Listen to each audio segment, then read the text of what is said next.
नमस्कार, मैं हूं आपके साथ नम्रता। द कश्मीर फाइल्स हर दिन सफलता के नए झंडे गाड़ रही है। बॉक्स ऑफिस पर फिल्म का दबदबा किस तरह से कायम है, इसका अंदाजा आप इसी बात से लगा सकते हैं कि बड़ी बड़ी फिल्में रिलीज हो रही हैं, लेकिन इस फिल्म पर उनका कोई असर नहीं पड़ रहा। कश्मीरी पंडितों के नरसंहार को दिखाती ये फिल्म तेजी से आगे बढ़ते हुए नए आयाम सेट कर रही है। अब इस फिल्म ने एक ऐसा रिकॉर्ड अपने नाम कर लिया है जिसे देख पूरी फिल्म इंडस्ट्री हैरान है। दरअसल फिल्म को रिलीज हुए 3 हफ्ते पूरे हो चुके हैं। इन 3 हफ्तों में इस फिल्म का बॉक्स ऑफिस कलेक्शन 238 करोड़ हो गया है। तीसरे हफ्ते में इतना कलेक्शन करने वाली द कश्मीर फाइल्स ने इस मामले में अक्षय कुमार की सूर्यवंशी, अल्लू अर्जुन की पुष्पा और आलिया भट्ट की गंगूबाई काठियावाड़ी को भी पछाड़ दिया है। दरअसल तीसरे हफ्ते में सूर्यवंशी ने 183 करोड़ के आसपास की कमाई की थी। पुष्पा ने हिंदी बेल्ट पर तीसरे हफ्ते तक 70 करोड़ के आसपास की कमाई की थी। हालांकि वर्ल्ड वाइड ये फिल्म 300 करोड़ का आंकड़ा छू चुकी थी। बात करें गंगूबाई काठियावाड़ी की, तो इस फिल्म ने भी तीसरे हफ्ते तक इतना आंकड़ा नहीं छुआ था। बात करें द कश्मीर फाइल्स की, तो इस फिल्म ने पहले हफ्ते में 97.30 करोड़, दूसरे हफ्ते में 110.03 करोड़ और तीसरे हफ्ते में 30.95 करोड़ रुपए की कमाई की है। यह आंकड़ा निरंतर बढ़ता ही जा रहा है। फिल्म को लेकर जो बज़ है वो दर्शकों को थिएटर तक खींच ला रहा है। आने वाले वक्त में फिल्म का कलेक्शन बढ़ने की पूरी उम्मीद है। हालांकि जूनियर एनटीआर और रामचरण स्टारर फिल्म RRR की रिलीज के बाद द कश्मीर फाइल्स की रफ्तार हल्की सी धीमी पड़ी है। बताते चले 11 मार्च को द कश्मीर फाइल्स रिलीज हुई थी, जिसका बजट सिर्फ 14 करोड़ था। फिल्म में अनुपम खेर, पल्लवी जोशी, मिथुन चक्रवर्ती और दर्शन कुमार जैसे स्टार्स हैं। फिल्म में कश्मीरी पंडितों के उस सच को दिखाया गया है जो 32 सालों तक छिपा रहा। हाल ही में फिल्म को यूएई में भी रिलीज करने की परमिशन मिली है। बहरहाल आपका इस खबर पर क्या कहना है, कमेंट करके अपनी राय हमें जरूर दें।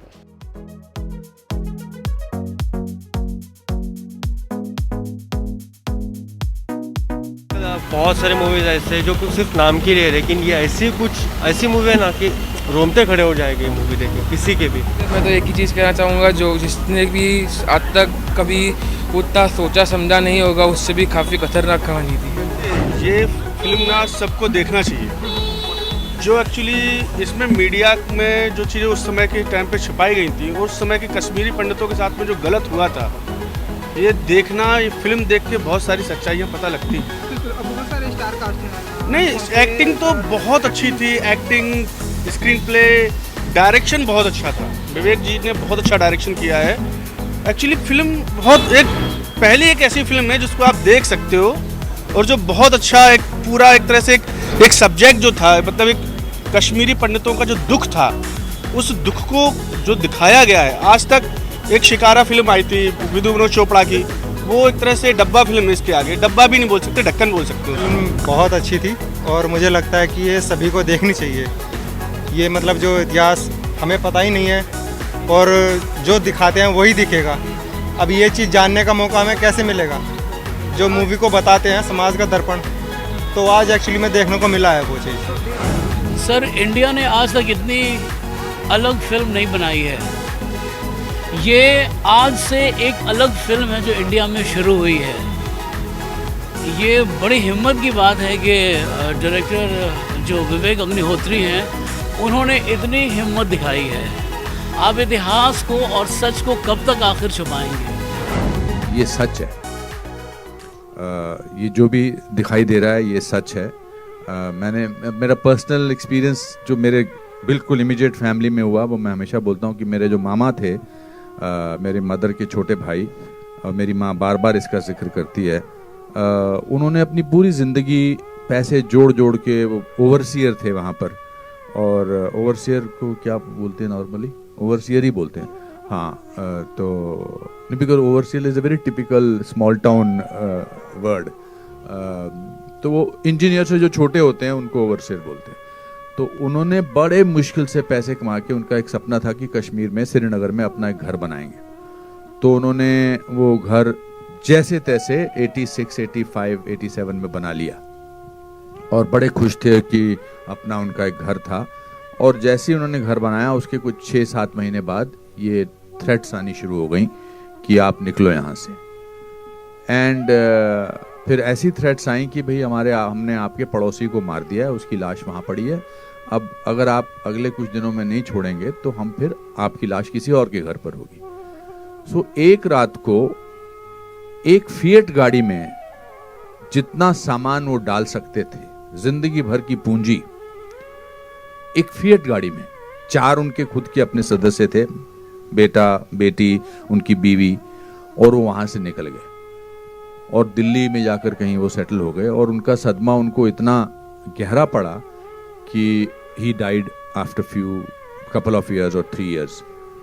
And so that is what we have seen. जैसे जब आप किसी के घर से किसी को निकालते हैं तो आप सिर्फ उनको दीवारों से या छत से या उनके आंगन से नहीं निकालते हैं, आप उनको उस जगह की आबो हवा से, उस जगह की खुशबू से, उस जगह के वातावरण से, उस जगह की आदतों से वहाँ से निकालते हैं। मेरे दादाजी का छोटा सा एक मंदिर था 3rd फ्लोर पे, मिट्टी का घर था, और वहाँ पर उनकी वो जो अगरबत्ती रोज जलाते थे तो उसकी एक खुशबू थी। अब वो खुशबू टेंट में तो नहीं आ सकती है, या किसी जम्मू के घर में या पूना के घर में या दिल्ली के घर में तो नहीं आ सकती है। हम होटल में 5 स्टार होटल में रहते हैं बहुत दिनों तक, लगता है यार अभी घर जाके अपने बिस्तर पे सोना है। हम अमेरिका जाते हैं या कहीं और जाते हैं, हम कहते हैं चलो यार इंडियन खाना खाते हैं। So I think from that point of view my mother, when she saw this film, she didn't speak to anybody for 2 days. 2 दिन तक उन्होंने किसी से बात नहीं की, क्योंकि उनकी पूरी मेमोरीज वापस जो हैं वो रिवाइव हुई। और उन्होंने कहा क्यों दिखाई तूने मेरे को ये फिल्म, मेरी सारी मेमोरीज वापस हो गई हैं, आ गई हैं।